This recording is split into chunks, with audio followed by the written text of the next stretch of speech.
sama banget. Tahu terang main nulis tulis ya. Nah, ini ora tapi. Kayak itu Mas Ali ya. Ini. Itu di posisi di mana makannya Mas Ali? Itu bisa hotel lah ya. Biar mah gue rasanya jelas.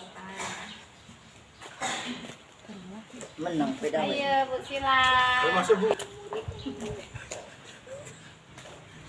Ini balik ayah. Biru Bu nomor 5.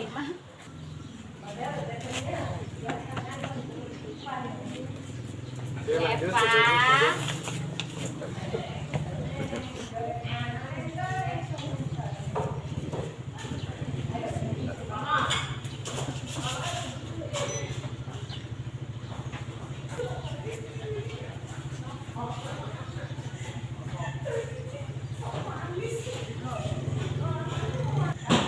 Silakan.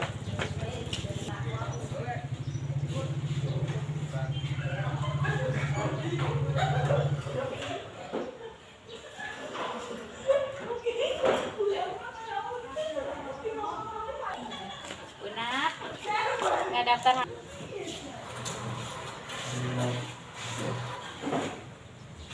Ayo Pak Tuan.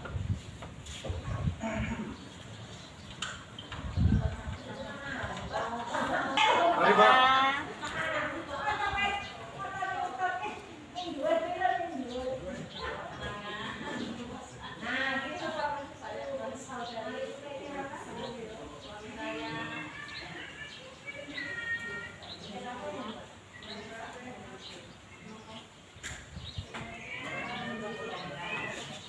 Tanda tangannya belum komplit. Nah, Pak Sharwin, Pak Dito. Jadi potong aja Pak. Bismillahirrahmanirrahim. Assalamualaikum warahmatullahi wabarakatuh. Salam sejahtera bagi kita semua. Tabipun. Yang terhormat Bapak Sutrisno SPD SD selaku Kepala UPT SDN 8 Gunung Terang. Yang terhormat Bapak Ibu Guru SDN 8 Gunung Terang. Puji syukur kehadirat Allah Subhanahu wa Ta'ala yang mana pada pagi ini kita masih diberikan nikmat kesehatan sehingga kita masih bisa melaksanakan rutinitas dalam keadaan sehat walafiat, tiada halangan suatu apapun. Diseminasi budaya positif oleh Bapak Sutrisno SPD SD Mulyo Jadi 22 Agustus 2024. Acara yang pertama pembukaan.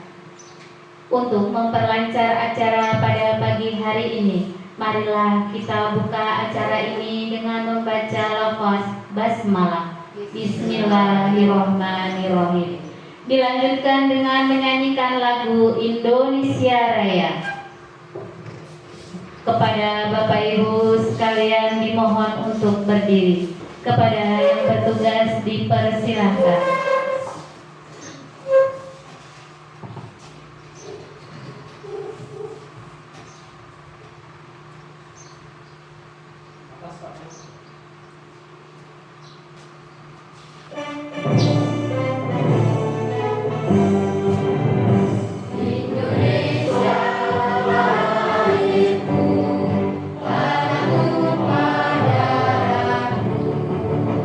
Di sana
silakan duduk kembali.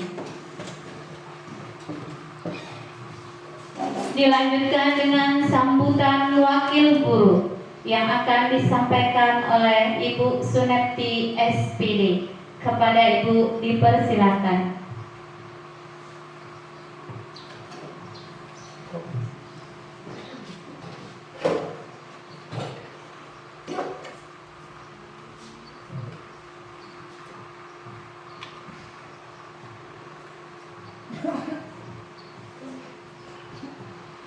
Assalamualaikum warahmatullahi wabarakatuh. Tapi pun puji syukur kehadirat Allah Subhanahu wa Ta'ala yang telah melimpahkan taufik dan hidayahnya kepada kita semua, sehingga pada hari ini kita dapat berkumpul dalam keadaan sehat walafiat, tiada halangan suatu apapun. Amin amin ya rabbal alamin. Kepada Bapak Sutrisno SPD selaku Kepala UPT SDN 8 Gunung Terang yang saya hormati, kepada Bapak Ibu Dewan Guru yang saya hormati. Jadi untuk hari ini kita dapat berkumpul dalam rangka untuk aksi nyata, ya, ini untuk aksi nyata untuk guru penggerak. Nah, jadi saya mohon untuk Bapak dan Ibu guru memberi semangat untuk Bapak Ibu guru penggerak yang ada di SD 8 Gunung Terang, supaya apa yang dilakukan segala fasilitasnya kita bisa mendukung dengan baik. Misalnya hanya mendukung dan untuk fasilitasnya yang kita bersama-sama. Jadi kita tidak perlu panjang lebar, ya. Itu aja yang perlu saya sampaikan. Kurang dan lebihnya saya mohon maaf. Saya akhiri, wassalamualaikum warahmatullahi wabarakatuh. Waalaikumsalam warahmatullahi wabarakatuh. Diucapkan terima kasih. Dilanjutkan acara selanjutnya, doa. Doa yang akan dipimpin oleh Bapak Muhammad Toha SPDI. Kepada Bapak Muhammad Toha dipersilakan.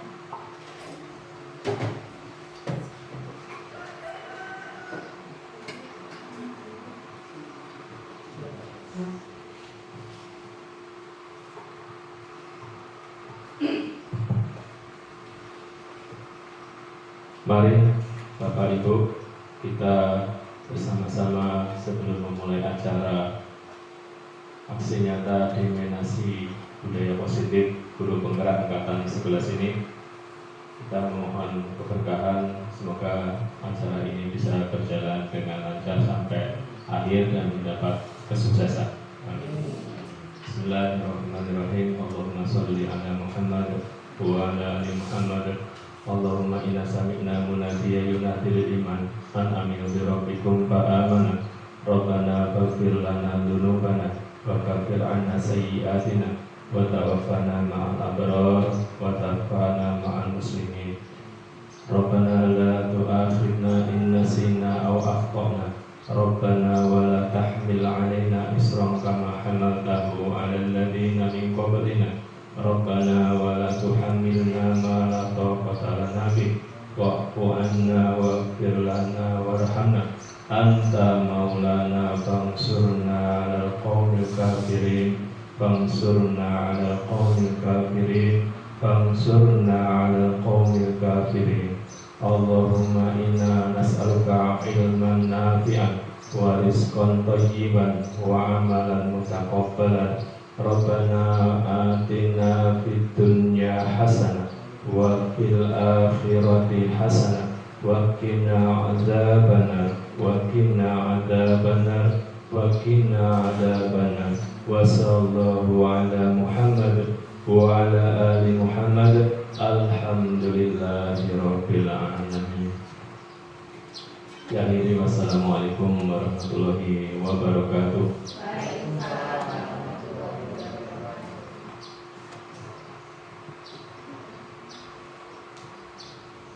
Acara yang selanjutnya acara inti diseminasi budaya positif oleh Bapak Sutrisno SPD SD. Kepada Bapak Sutrisno SPD SD dipersilahkan.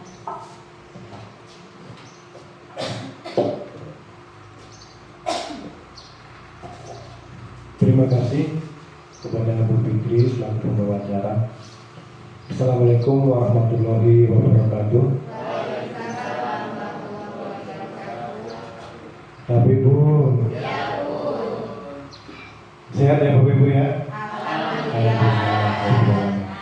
Puji syukur kita aturkan kepada Allah Subhanahu wa Ta'ala, Tuhan Yang Maha Esa. Pada siang hari ini kita masih diberikan kekuatan, kesehatan, sehingga dapat berkumpul di ruang kelas 1 ini di SD 8 Gunung Terang, Kecamatan Gunung Terang ini dalam keadaan sehat, tidak ada sesuatu apapun. Bagi kita yang muslim, salawat serta salam selalu tercurah kepada Nabi kita Muhammad SAW, yang sahabatnya sama-sama kita nantikan lagi di yaumil akhir. Amin ya rabbal alamin. Bapak Ibu yang saya hormati, pada hari ini saya Sutrisno SPD dari SD 8 Gunung Terang selaku CGP Angkatan 11 Kabupaten Tulung Barat akan menyampaikan aksi nyata modul 1.4 diseminasi budaya positif. Positif itu berarti hal yang baik. Bapak Ibu yang kami hormati, diseminasi. Jadi pengertian diseminasi itu kegiatan yang ditujukan kepada kelompok, target atau individu agar mereka memperoleh informasi, kemudian timbul kesadaran, menerima dan akhirnya memanfaatkan informasi tersebut. Artinya begini Bapak Ibu, informasi ini dari saya sampaikan, Bapak Ibu bisa menerima, bisa menyadarkan diri, bisa menerapkan, bisa mempraktekkan. Itu jadi kegiatan kita pada hari ini adalah diseminasi. Jadi informasi itu dari saya, kemudian saya sampaikan kepada Bapak Ibu supaya diterima, supaya nanti diterapkan. Bisa diterapkan secara berkelompok atau secara individu. Bapak Ibu yang saya hormati, selanjutnya saya sebagai calon guru penggerak harus mampu menjadi teladan dalam menciptakan budaya positif di sekolah. Saya berusaha dari diri sendiri, di kelas, ataupun di lingkungan sekolah. Di budaya positif ini budaya yang baik. Jadi tingkah laku kita, kemudian sopan santun kita, percakapan kita diusahakan yang positif, yang baik, supaya kita dapat menjadi teladan untuk murid-murid kita. Bapak Ibu, kemudian dalam mewujudkan budaya positif, saya harus memahami dan menerapkan konsep-konsep inti. Maksudnya begini Bapak Ibu, budaya positif ini ada langkah-langkahnya, ada urut-urutannya, ada poin-poin penting, tahapan-tahapan yang harus kita kuasai untuk konsep-konsep inti. Yang pertama adalah disiplin positif, kemudian motivasi perilaku ada dua, ekstrinsik dan intrinsik. Ekstrinsik itu dari luar, kemudian ada yang dari dalam. Kemudian kebutuhan dasar manusia, kebutuhan dasar. Kemudian ada posisi kontrol restitusi. Kemudian keyakinan kelas atau sekolah, dan ketiga restitusi. Jadi ada enam konsep inti supaya kita bisa menerapkan budaya positif. Masih semangat Bapak Ibu? Tetap semangat. Semangat. Ya, tepuk tangan buat kita semua. Bapak Ibu, di konsep-konsep inti pada budaya positif banyak disiplin positif, motivasi perilaku manusia, kebutuhan dasar manusia, kemudian posisi kontrol, keyakinan kelas, dan segitiga restitusi. Disiplin positif.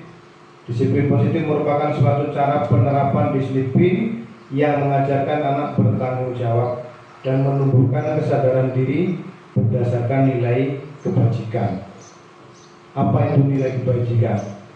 Banyak sekali nilai kebajikan. Pokoknya nilai kebaikan yang ada di sekitar kita yang biasa kita lakukan, yang biasa murid lakukan. Tolong menolong, gotong royong, ya, peduli, apalagi empati, apalagi berbagi, bertanggung jawab. Wah, nilai kebajikan atau nilai karakter. Masih banyak sekali nilai kebajikan. Jadi supaya murid ini terpatri di hatinya, disiplin diri, bukan disiplin militer Bapak Ibu ya. Kalau disiplin militer beda lagi arahnya. Ini disiplin untuk murid. Kita sebagai guru harus juga memberikan nanti teladan. Anak secara tidak langsung pasti memperhatikan kita, walaupun mereka sambil bermain.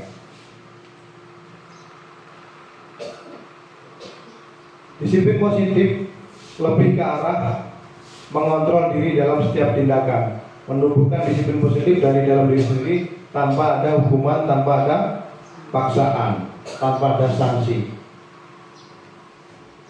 Artinya begini, sadar diri. Jadi murid itu sadar dengan dirinya demi nilai kebajikannya tanpa memperhitungkan, oh nanti kalau saya membantu bekerja sama gotong royong nanti saya dapat penghargaan, dapat hadiah. Nanti kalau saya terlambat nanti saya diberi sanksi. Maksudnya seperti itu. Kita jangan sampai anak berpikiran seperti itu. Supaya anak itu tumbuh sadar dari dirinya masing-masing, terpatri di hatinya. Disiplin untuk diri sendiri. Nilai kebajikan sangat banyak karena ini berkaitan dengan nilai-nilai yang tertanam pada anak, nilai karakter. Masih disiplin positif. Disiplin positif dapat membuat murid memahami dan menyadari berdasarkan motivasi internal dari dalam, bukan suatu paksaan atau hukuman. Sekali lagi, dia muncul dari dirinya sendiri. Bisa jadi dia melihat contoh, bisa jadi dia mendengarkan, bisa jadi dia bergaul dengan temannya, dia akan menemukan nilai-nilai kebajikannya yang ada pada dirinya. Tidak berarti kita harus memberitahu ini nilai kebajikan, ini nilai positif. Tidak harus sering diulang-ulang, tapi kita praktek, kadang-kadang juga memperhatikan. Jadi anak tumbuh sendiri tanpa ada paksaan, mengalir. Karena diharapkan anak itu dapat mandiri, biar mengalir dengan diri sendiri.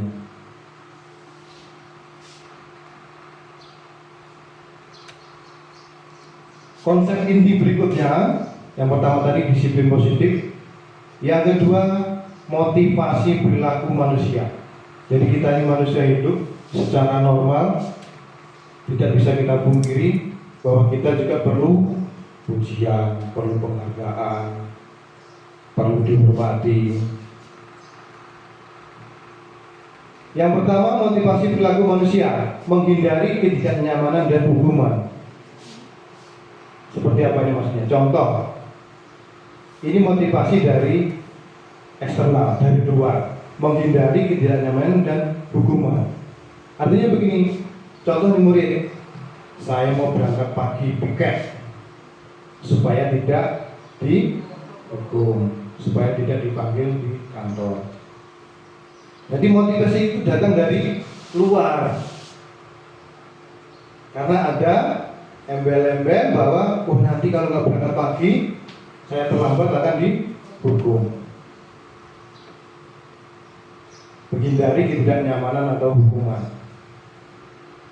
Kalau kita dukung kan tidak nyaman. Nah itu berarti ini datang dari luar. Kemudian motivasi pelaku yang kedua adalah mendapatkan imbalan atau penghargaan dari orang lain. Jelas kita manusia normal, apalagi anak-anak, mendapat penghargaan itu penting. Tapi tidak selalu penghargaan itu baik. Nanti akan kita bahas. Tidak selalu penghargaan, pemberian ucapan selamat itu tidak selalu baik. Mendapatkan imbalan atau penghargaan dari orang lain. Jadi ini motivasi yang kedua, bahwa anak murid ingin dapat imbalan, ingin dapat penghargaan. Berangkat pagi-pagi supaya terlihat, oh saya ini paling rajin. Nanti saya akan ditepuk tangan, tepuk pundak oleh guru saya misalnya. Karena apa? Anak pengharapan itu seperti pertandingan lomba. Barusan selesai juara, Pak, Bu, mana piala saya? Kan gitu loh. Pak, saya minta piala yang besar. Itu ada murid kita ya, yang kelas 1 kelasnya Bu Fitri. Baru selesai minta hadiah yang paling besar, minta piala besar itu. Harus kita maklum, harus kita sadari. Ada di hati kita, terutama di hati anak, motivasi yang dari luar ekstrinsik, pengen dapat penghargaan. Kemudian yang motivasi berikutnya ini motivasi perilaku manusia yang ketiga, menjadi orang yang mereka inginkan. Maksudnya kita, anak-anak, murid, menghargai diri sendiri dengan nilai yang mereka percaya. PD, dia melakukan sesuatu, melakukan kebaikan itu tanpa ada mengharap apapun. Ini yang mau motivasi intrinsik, berasal dari dalam. Jadi Bapak Ibu, untuk menjadi disiplin positif, ada konsep-konsep inti. Yang pertama tadi adalah disiplin. Kemudian yang kedua, motivasi perilaku. Sampai di sini tentang motivasi perilaku manusia, sudah sampai yang ketiga. Lanjut Bapak Ibu ya. Lanjut, kalau mau tanya jawab nanti aja. Kita catat, kita kumpulkan supaya lebih mudah. Yang berikutnya,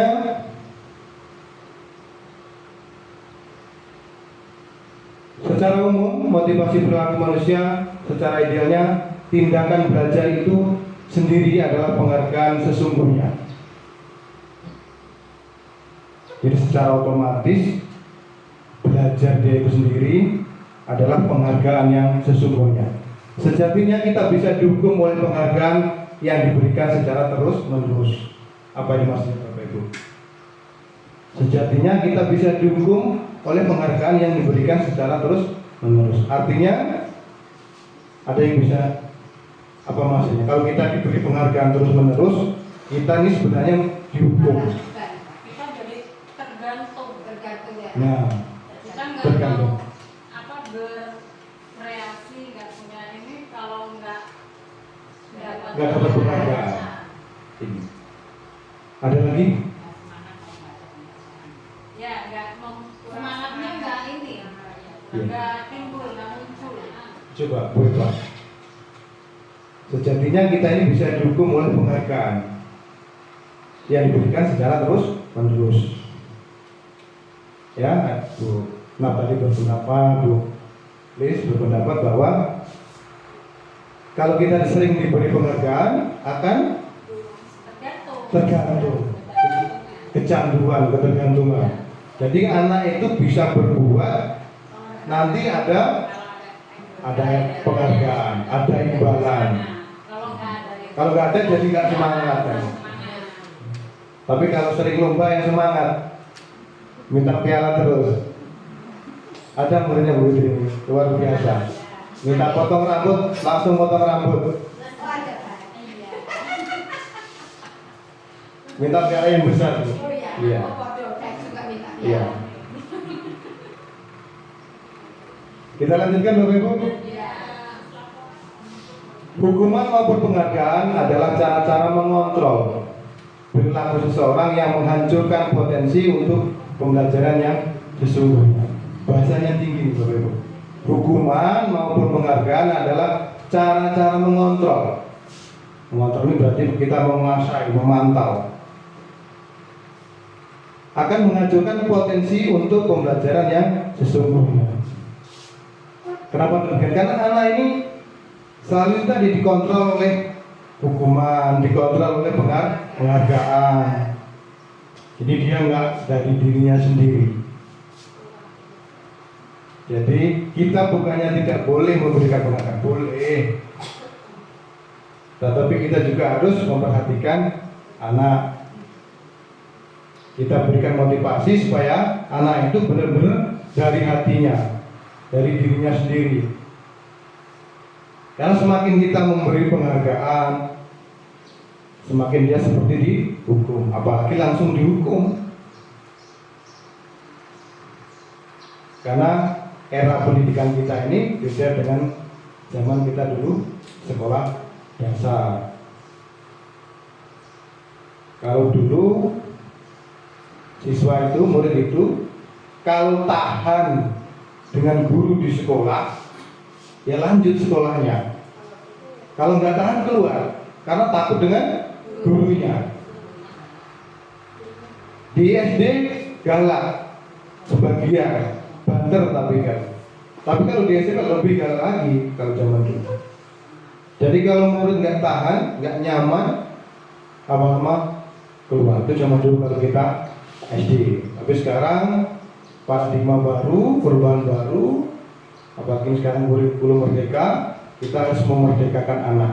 Bukan berarti membebaskan anak ya, memerdekakan.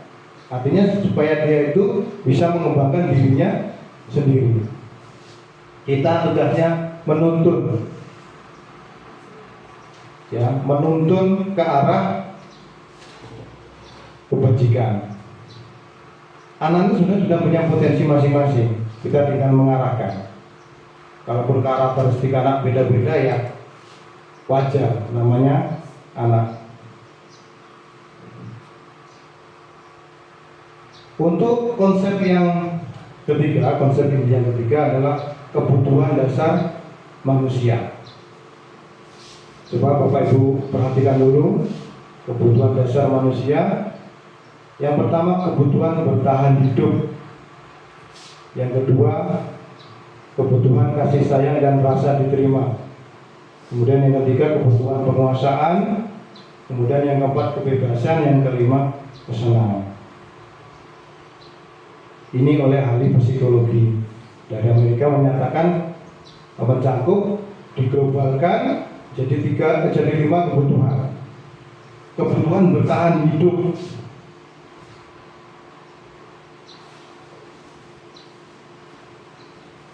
Ada 3, fisiologis, biologis, dan psikologis. Fisiologis, fisik, berkaitan dengan fisik, makan, minum, papan, sandang, tempat tinggal, berkaitan dengan fisik, kesehatan. Kalau nggak makan lemas.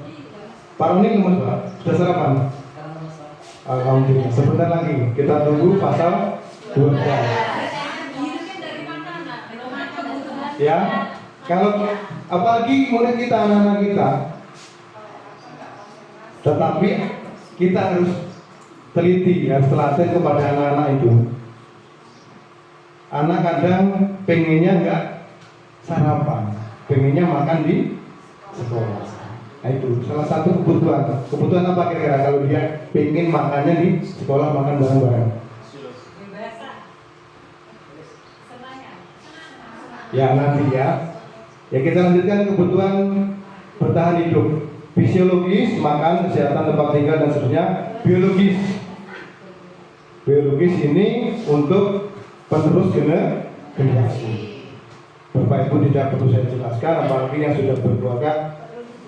Sunnah atau wajib ini Pak? Hukumnya. Iya, wajib bagi yang mampu. Yang dapat berdiri Pak Wajib. Ya, kita lanjutkan. Kita lanjutkan.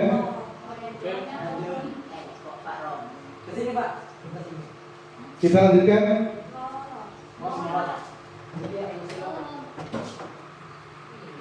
Dibenahi nggak apa-apa.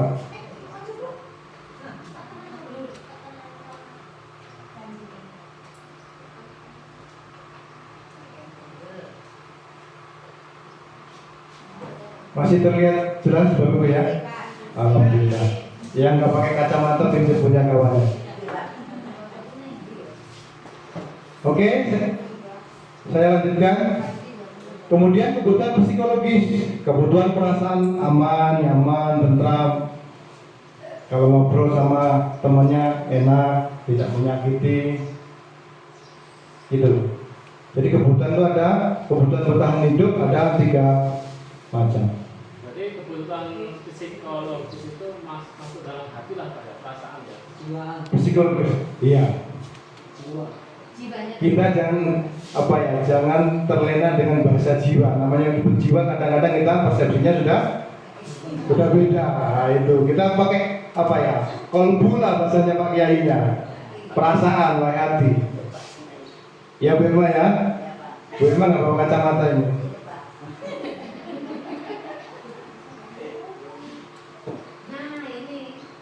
Lanjut kebutuhan manusia yang kedua. Kebutuhan kasih sayang dan rasa diterima. Bapak Ibu bisa menjelaskan? Saya rasa bisa menjelaskan masing-masing. Kalaupun mau menjelaskan monggo. Saya kasih kesempatan. Coba Bu Sila.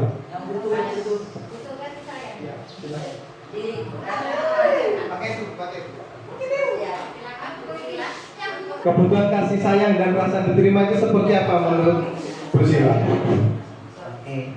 Kebutuhan kasih sayang dan rasa diterima. Ini menurut saya ya Bapak Ibu ya, bahwa kita itu perlu diberi kasih sayang dari lingkungan kita seperti pasangan hidup, anak-anak kita, kemudian tetangga, teman, lingkungan di sekitar kita, dan diterima maksudnya di sini apapun kekurangan kita, seperti misalkan, ini Bu Sila ini orangnya agak garang, nah, jadi tetangga atau saudara kita atau teman kita tuh mampu menerima kita. Jadi, biarin aja ini masih marah ya, kita hindari dulu. Mungkin seperti itu ya Pak ya. Terima kasih. Ya. Terima kasih Bu Sila. Sebaiknya kita kasih tepuk apa ini Pak? Tepuk cinta bersemi. Oh, tepuk cinta bersemi. Coba dipandu Bu Fitri. Ya berdiri Bapak Ibu, berdiri. Biar dipandu Bu Fitri. Pak Didi, ayo kita cinta bertumbuh. Ini untuk Bu Susilawati. Ya, karena menyampaikan pendapatnya kita beri tepuk apa Bu? Cinta Bertumbuh. Gandengan Bapak Ibu dua-dua. Nanti kalau pas terakhir love-nya bisa pas. Ya Bu Irma geser dengan Bu Siti. Ya, Bu Irma sama Bu Siti. Ya, Terus Pak Didi sama Bu Sila aja. Bisa dimulai ya Bapak Ibu. Tepuk cinta bertumbuh. Love kecil. Love besar. Love besar. Love bunda. Iya. Terima kasih Sekali lagi. Sekali lagi. Ulangi kurang kompak. Tepuk cinta bertumbuh. Love kecil. Love besar. Love besar. Love juga. Tepuk tangan buat kita semua. Bu Sila dikasih love. Bu Siti kemarin tangan. Ya pergi. Bu Yuni. Tangannya kami. Tidak apa-apa deh, kembali. Ya, oke Bapak Ibu, kita lanjutkan. kebutuhan penguasaan. Kebutuhan ini berkaitan dengan kemampuan, kekuatan, prestasi, harga diri, dan ingin dihormati. Ini loh aku, kan anak seperti itu. Nggak anak, kita juga orang dewasa ada yang seperti itu. Ini loh aku lo ingin dihormati, aku lo punya kekuatan. Nah ini kebutuhan penguasaan. Bukan berarti ingin berkuasa, bukan. Ini kebutuhan penguasaan. Bisa ngontrol kawannya. Ayo bro, sini bermain dengan saya, kata kalau anak-anak. Itu maksudnya. Aku punya kelereng. Jadi dia berkuasa punya kelereng, bisa ngajak kawannya bermain. Kebutuhan penguasaan. Selanjutnya, kebutuhan kebebasan. Nah, bebas merdeka di sini maksudnya. Tapi ada batas. Iya, ada batasnya, benar berarti. Kebutuhan untuk bebas akan kemandirian, otonomi, menguasai wilayah, memiliki pilihan, mempengaruhi dan mencoba hal baru. Ini anak-anak yang kalau di kelas 1 contohnya Irawan. Iya. Bulis apa begitu Irawan? Nah, dia butuh bebas, pengen ekspresi, menemukan hal yang baru. Tadi kantor Pak, tengok gitu dia pengen kebebasan. Ya itu biasanya sudah mulai, alhamdulillah. Jadi sudah perubahan, sudah ngerti nilai kebajikan, walaupun dia nggak ngerti artinya, tapi dia sudah melaksanakan. Pengen mempengaruhi kawannya, menentukan pilihan sebebas dia. Dia pengen duduk sambil jikam baru diangkat kaki satunya. Ada temannya, ada yang dicontoh mungkin. Nah itu apa ya? Itu pengen menentukan pilihan. Tapi yang dimaksud di sini menentukan pilihan yang mengandung nilai kebajikan.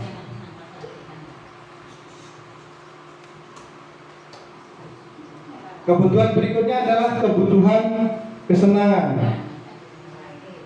Nah, kebutuhan mencari kesenangan, bergurau, tertawa, bermain, bercanda, dan menikmati apa yang dilakukan. Ini anak-anak harus kita perhatikan betul. Ini sangat dibutuhkan murid anak-anak kita. Jangan sampai anak tertekan, jangan sampai anak tidak memiliki kesenangan.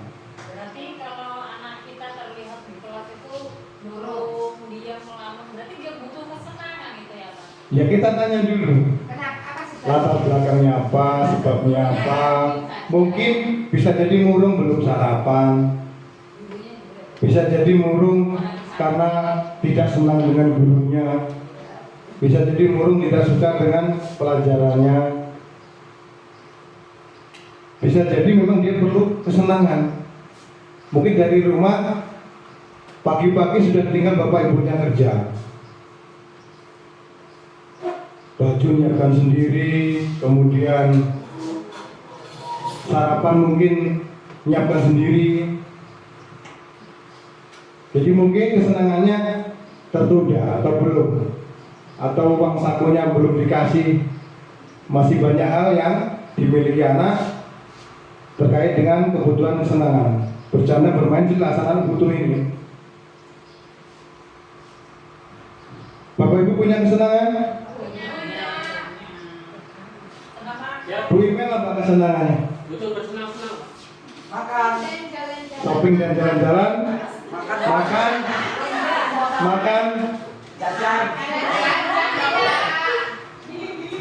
makan di Pak Didi yang tahu tadi. Berarti kesenangan itu bukan hanya di kafe. Kita ada orang dewasa aja ya. Iya. Anak-anak juga semua perlu kesenangan. Intinya begini Bapak Ibu, kalau kita itu sudah senang dari rumah, senang ngumpul bareng tugas di sekolah dengan Bapak Ibu guru, insya Allah kita ngajar ke anak-anak senang. Tepuk tangan untuk kita semua.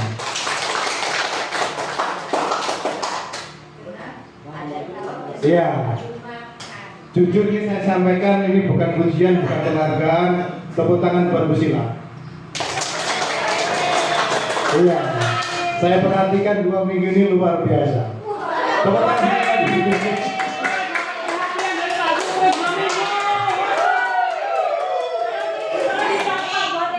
Iya. Contoh, Nanti malam. sudah ada perkembangan, sudah ikut merdeka. Selanjutnya konsep-konsep ini berikutnya, ini posisi kontrol restitusi. Maksudnya posisi kontrol kita ini kalau ngajar anak-anak, ya, posisi kita ngajar anak-anak, mendidik anak-anak. Yang pertama, guru sebagai penghukum. Bapak Ibu pernah melakukan seperti ini? Pernah. Sering. Ada.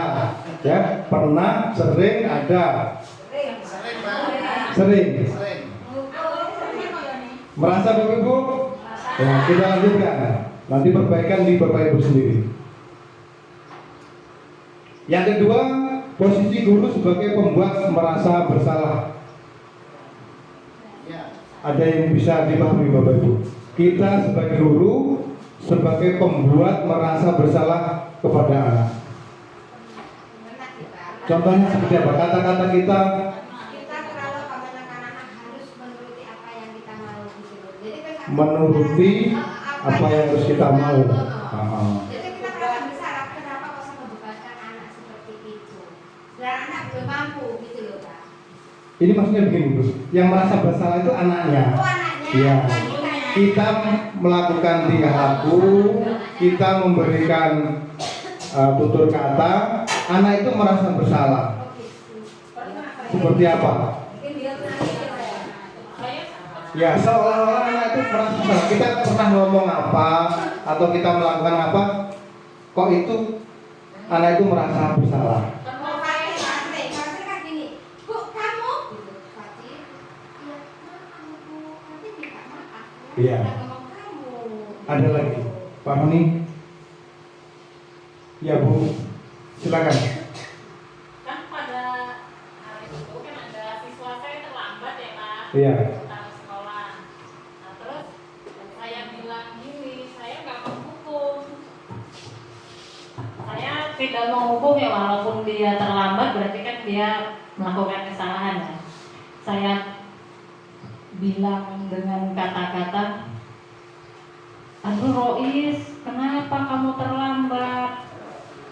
Kamu terlambat, nanti ibu yang kena tegur bapak kepala sekolah. Apa kamu gak kasihan sama ibu kalau ibu kena tegur bapak kepala sekolah? Jadi dengan saya berbicara seperti itu, si anak ini tadi merasa memang dia udah salah, jadi merasa makin bersalah. Iya. Ada lagi? Mungkin gimana menurut Bu Irma? Iya, coba kalau pendapat Bu Irma gimana? Jadi kita itu menyampaikan atau bertingkah laku. Jadi anak itu menerimanya, dia itu merasa bersalah. Bagus tadi dari Bu. Yang disampaikan benar tadi bagus. Kalau menurut Ibu gimana? Seperti kita suruh pakai sepatu ya Pak. Iya. Kadang-kadang udah sampai jauh, mereka pulang minta maaf Bu, tadi saya nggak pakai sepatu. Kan kata Bu Irma harus kalau turun bermain harus pakai sepatu. Udah merasa bersalah, mukanya udah nggak apa-apa. Iya. Yang penting besok kalau istirahat sepatunya harus dipakai. Gitu Pak. Iya, terima kasih. Tepuk tangan untuk Bu Irma.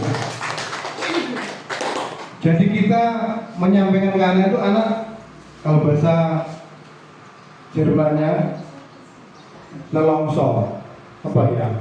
Jadi kita sampaikan itu merasa salah, betul sudah tahu salah, ibu gurunya malah menyampaikan halus sampai ke hati. Nah itu anak kan menjadi merasa bersalah.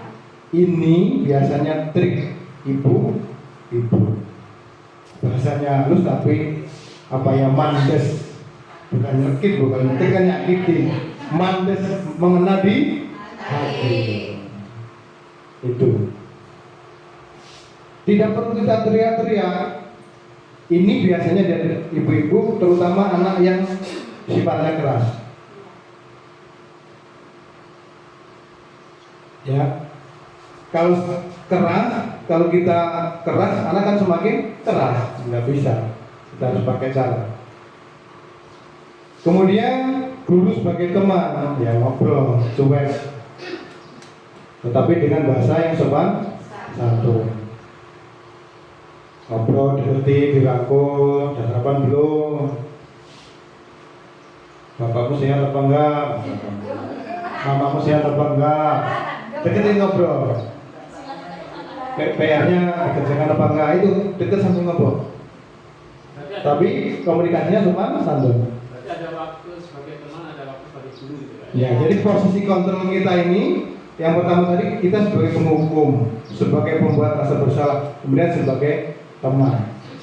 Kemudian yang berikutnya sebagai pemantau. Ini posisi kita disiplin secara formal. Kamu loh kalau nggak ngerjakan PR, nanti menulis PR tambah satu lagi misalnya. Kamu melanggar keyakinan kelas, kamu tidak memakai topi. Ini manto, ini berdasarkan peraturan yang ada, tertib secara formal. Kemudian yang sebagai manajer, ini yang dimau kita sebagai guru, sebagai pendidik, posisi kontrol kita ini sebagai manajer, menguasai semuanya. Jadi kalau guru sebagai penghukum ada kelebihan, ada kekurangan, begitu juga yang pembuat merasa bersalah, sebagai teman, sebagai pemantau, ini ada kekurangannya. Ini menurut ahli penelitian yang sudah dipraktikkan, guru sebagai manajer inilah yang pas. Nah, guru manajer itu seperti apa? Kita lanjutkan.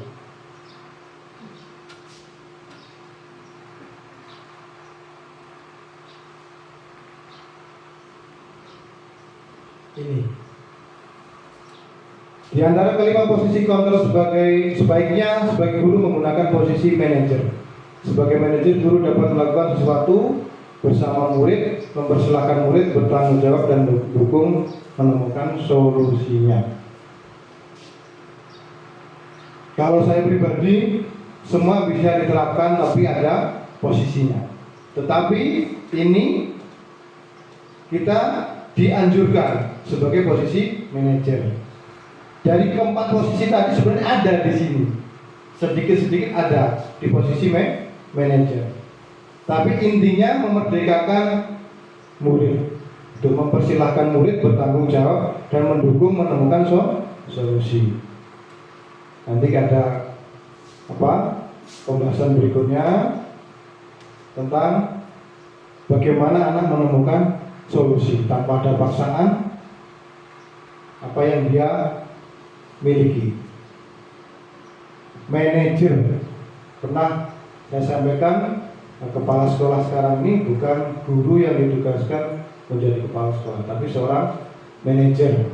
Jadi mengelola semua, mengelola. Kita lanjutkan.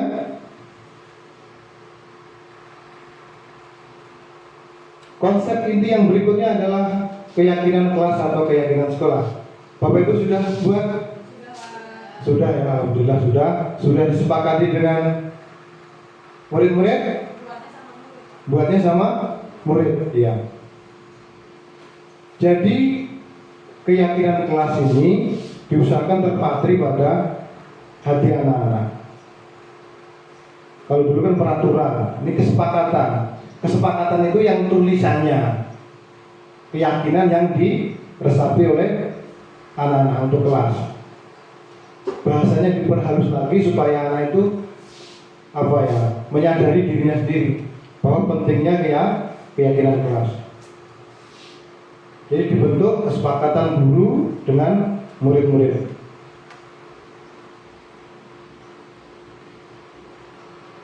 Ini ciri-cirinya, rinci, konkret, Diusahakan buat keyakinan kelas jangan panjang-panjang, yang mudah dipahami anak, mudah diingat anak. Buang sampah sembarangan. Apalagi meletakkan tas di tempatnya. Jangan ada kata-kata larangan. Jangan ada kata-kata tidak. Ya, buang sampah pada tempatnya. Letakkan tas di seperti itu. Tugas kumpul sesuai waktunya, misalkan. Pakailah seragam sesuai.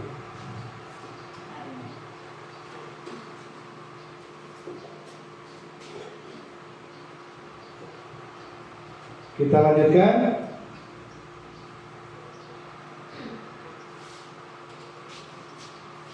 Itu tadi ya, masih kelanjutannya. Sudah saya ringkas. Semua warga kelas berkontribusi, berperan. Kemudian menyampaikan pendapat ya, kemudian bersedia meninjau kembali dari waktu ke waktunya. Tidak itu aja. Perlu revisi, perlu perbaikan, perlu evaluasi, perlu refleksi.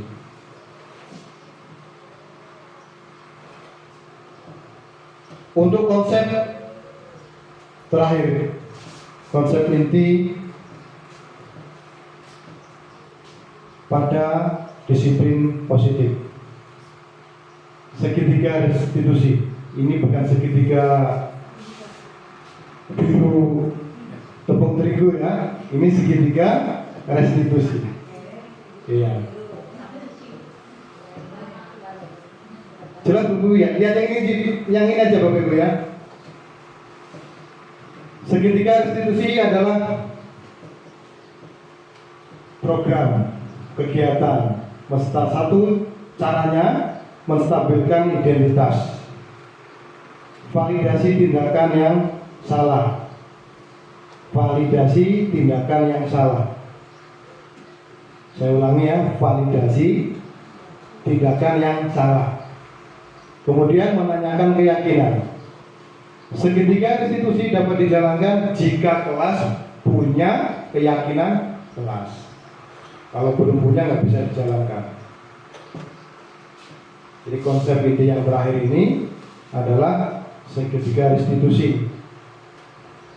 Rangkaiannya, urutannya itu menstabilkan identitas, validasi tindakan yang salah, menanyakan keyakinan kelas. Kalau nggak ada keyakinan kelas, ini nggak bisa diterapkan, nggak bisa kita jalankan.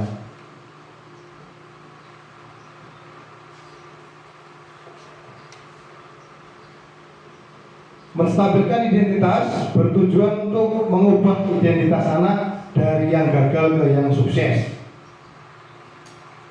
Anak yang melanggar peraturan karena sedang mencari perhatian adalah anak yang mengalami kegagalan.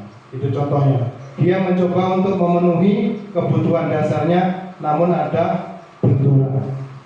Coba kita pahami apa maksud ini. Menstabilkan identitas bertujuan untuk mengubah identitas dari gagal ke sukses. Anak yang melanggar itu sebenarnya mencari perhatian, tapi mengalami kegagalan karena terbentur, tidak bisa memenuhi kebutuhan dasarnya. Jadi inti dari anak semua itu berkaitan dengan kebutuhan dasar. Anak melanggar, anak ingin dapat penghargaan, anak ingin dapat pujian. Itu semua berkaitan dengan kebutuhan dasar. Dari rumah, kadang kebutuhan dasarnya belum tercapai, kadang terbawa ke sekolah. Ini tugas kita sebagai bapak ibu guru, harus memperhatikan anak-anak tersebut. Bukan berarti kita memilih, misalkan tadi Bunda milih hanya rois saja, bukan. Masih ada rois-rois yang lain yang perlu perhatian.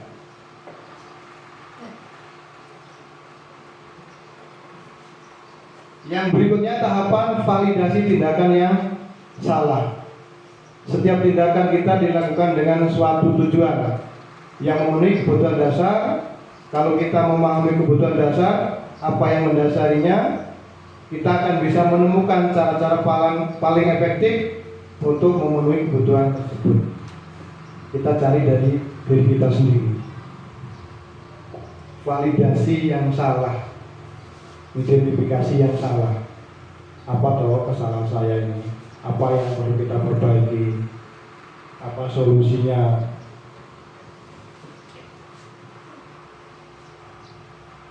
Kemudian tahapan segitiga restitusi berikutnya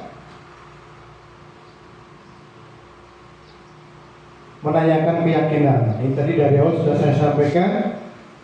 Tahapan segitiga restitusi dapat kita laksanakan jika ada keyakinan kelas. Jadi bisa kita terapkan 3 tahapan ini. Kalau kelas sudah punya keyakinan. Menanyakan keyakinan dilakukan dengan memberi pertanyaan-pertanyaan bermakna. Nah, ini tugas kita ya.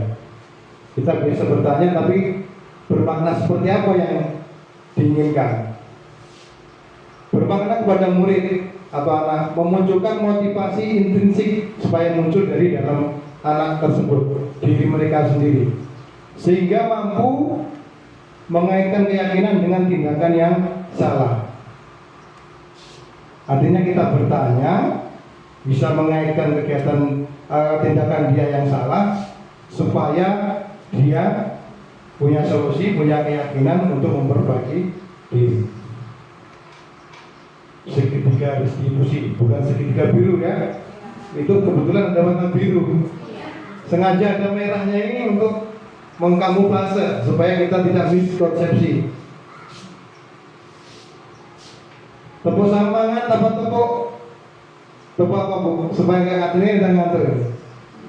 Baru ini ngantuk. Saya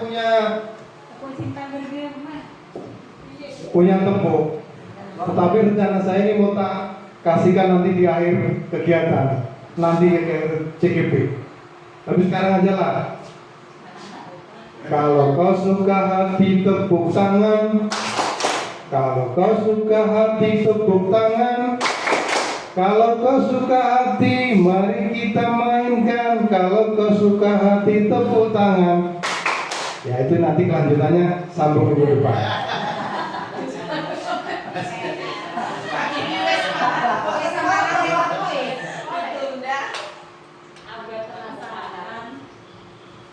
Penasaran? Ya, besok lagi. Ini dari tahapan-tahapan segitiga restitusi. Mari kita sama-sama kita simak tahapan segitiga restitusi dengan kasus siswa terlambat.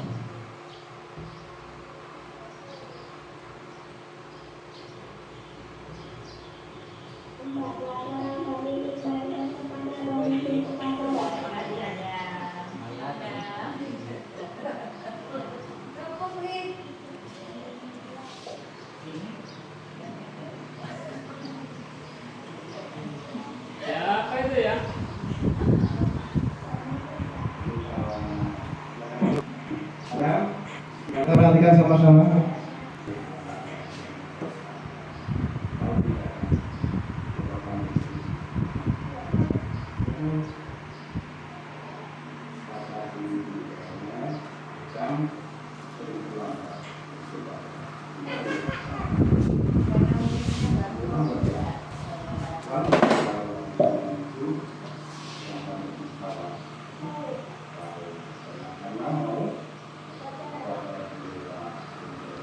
Kemudian yang lain tahun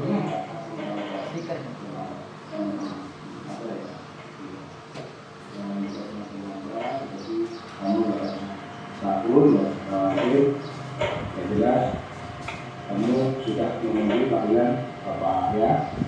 Gimana perasaan kamu?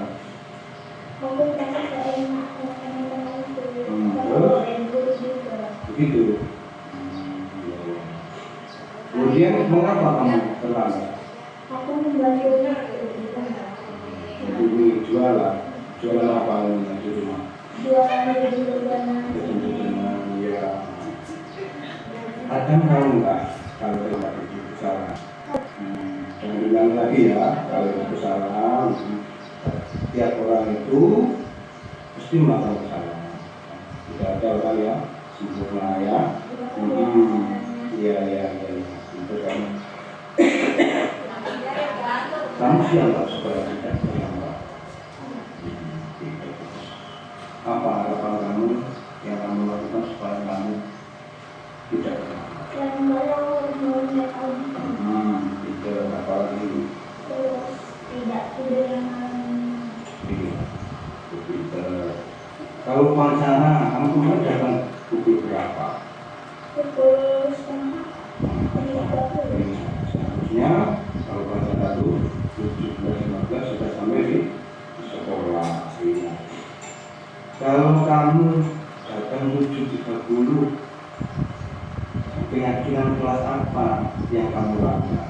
Keyakinan berangkat lebih awal. Iya, yang lebih awal atau tepat waktu datang ke sekolah. Tidak. Kemudian penting nggak kita tepat waktu itu? Penting supaya kita disiplin, supaya kita punya tanggung jawab. Iya. Keyakinan apa yang akan kamu lakukan supaya kamu bisa memperbaiki? Dan aku tidak berangkat. Apa lagi? Bangun pagi. Berangkat pukul 6.30. Iya, sebelum berangkat kamu tetap membantu. Orang tua. Iya, itu lebih awal. Sudah berubah lagi ya. Assalamualaikum warahmatullahi wabarakatuh. Saya akan memberikan tanggapan setelah restitusi. Saya merasa dihargai walaupun salah. Saya dapat mencari jalan keluar dari permasalahan ini dan memperbaiki diri sendiri, serta mengajak teman-teman saya memperbaiki kesalahan mereka yang telah dilakukan. Terima kasih ya Pak Sutris.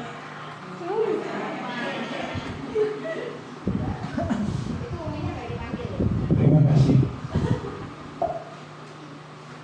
Bapak Ibu, jadi untuk tahapan-tahapan segitiga restitusi, kunci awalnya tetap harus ada keyakinan kelas. Di tahapan-tahapan itu bisa kita laksanakan. Kalau belum ada, belum bisa kita laksanakan.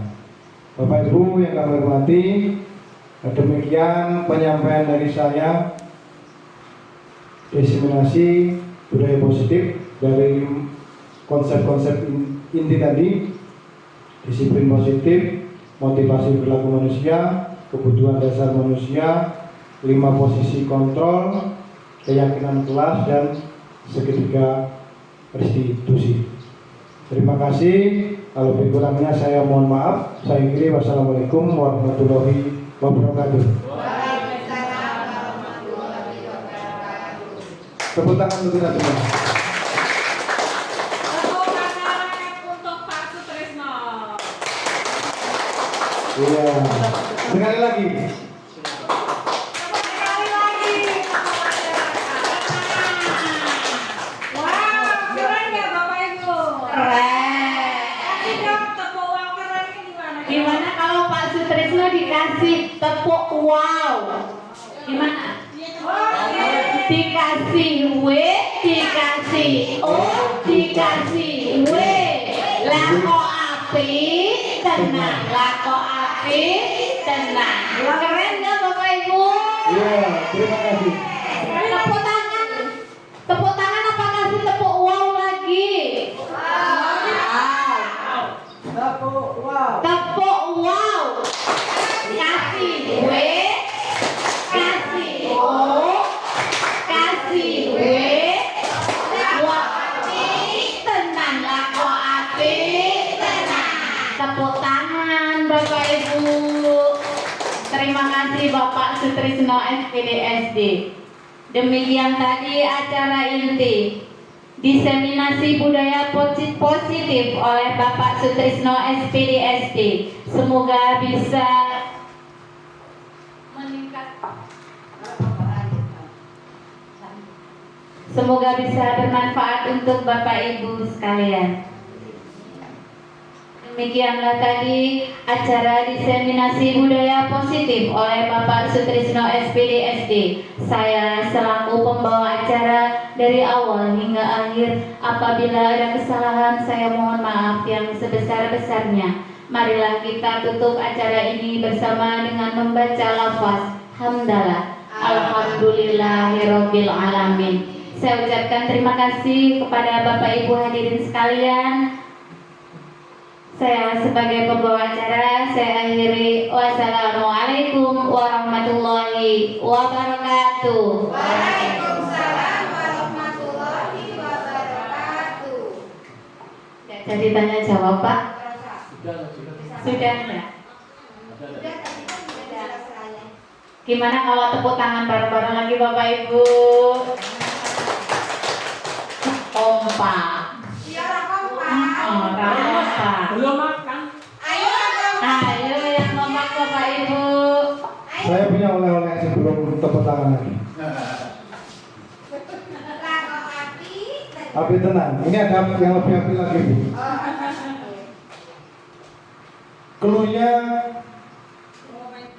iya, beliau ini udah pakar ini. Bu, keluhnya bola dunia. Cakep. Saya tanya Bu Sila dulu. Boleh. Keluhnya bola dunia. Jika 10, 1. Jika 8, 2. Jika 19, 1. Pertanyaannya, kalau 20 berapa? 20, 1. 20, 2. Sekali lagi. Kalau 68 berapa? 3. Bu Fitri, sudah tahu? Ini olahraga bisa dibawa bola. Kecepatan, sekali lagi. Keluhnya bola dunia. 10, 1. 9, 1. Kalau 69, 3. 69. 3. Bu Yumel, Oh, kalau 300, 2. tepuk tangan buat Pak Toha. Saya juga punya Pak. Maju Pak, silakan. Nanti yang belum paham, tanya Bu Giri. Ya. Jadi kalau 200 nolnya kan 2. Tadi dari Bapak, dari Bapak Sudres, bola dunia. Jajarin bola kasti. Kalau dari saya, tiang bendera itu tegak. Ya, clue-nya itu tiang bendera itu tegak. Kalau saya memberikan kata nasi itu 3. Nasi itu 3. Nasi itu 3. Ya. Nah, kalau kata ini itu berapa? 4. Iya. Sudah mulai bisa ya? Udah bingung.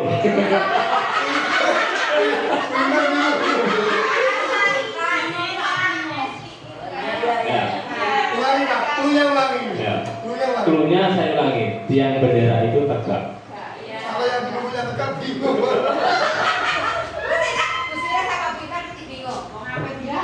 Iya. Jadi kalau ini tuh 4. Jadi kalau makan berapa? 5. Iya, makan itu 5. Benar nggak? Coba saya tanya Bu Imail dulu. Kalau makan itu 5, kalau kata itu berapa?